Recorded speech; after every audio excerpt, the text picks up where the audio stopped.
ایک بھائی نے یہ سوال کیا ہے، کیا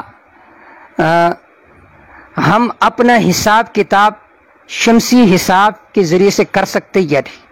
الجواب دیکھیے، ایک ہے قمری حساب کتاب، دوسرا ہے شمسی حساب کتاب۔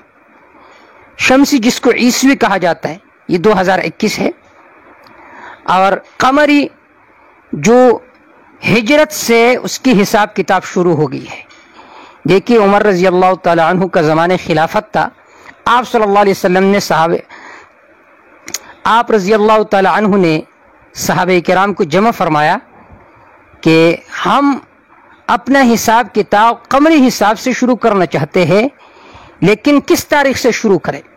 بعض نے کہا آپ صلی اللہ علیہ وسلم کی یوم ولادت سے، لیکن اس میں اختلاف آیا۔ بعض نے کہا اس تاریخ پر آپ صلی اللہ علیہ وسلم پیدا ہوئے، بعض نے کہا اس تاریخ پر پیدا ہوئے۔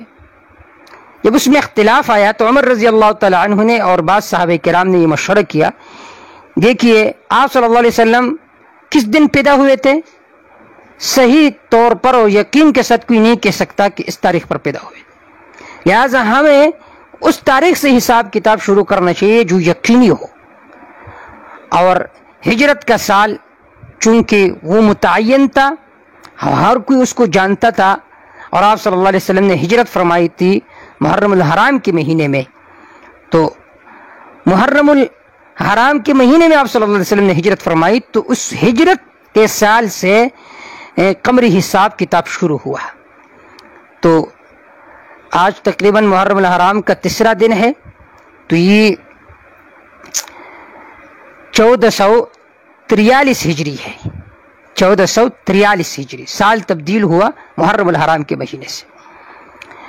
تو سائل کے سوال کا جواب یہ ہے کہ دیکھیے آپ اپنا حساب کتاب شمسی کیلنڈر کے ذریعے سے بھی کر سکتے ہو اور قمری کیلنڈر کے ذریعے سے بھی، البتہ بہتر یہ ہے کہ مسلمان جو اپنا حساب کتاب ہے وہ کرنا چاہتا ہے تو وہ قمری حساب سے کرے، ایک تو حساب کتاب کی نیت سے، دوسرا یہ کہ سنت کی نیت سے، کہ چونکہ یہ ایک اسلامی مہینہ ہے قمری حساب، لہذا ہمیں اس سے حساب کتاب کرنا چاہیے۔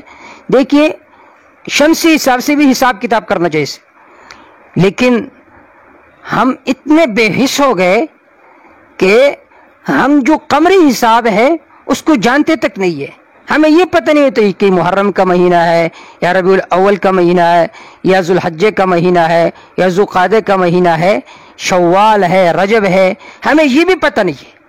تو کم از کم اپنی جو تاریخ ہے اس کو یاد کرنا چاہیے، اس کی حفاظت کرنی چاہیے۔ واللہ تعالی اعلم بالصواب۔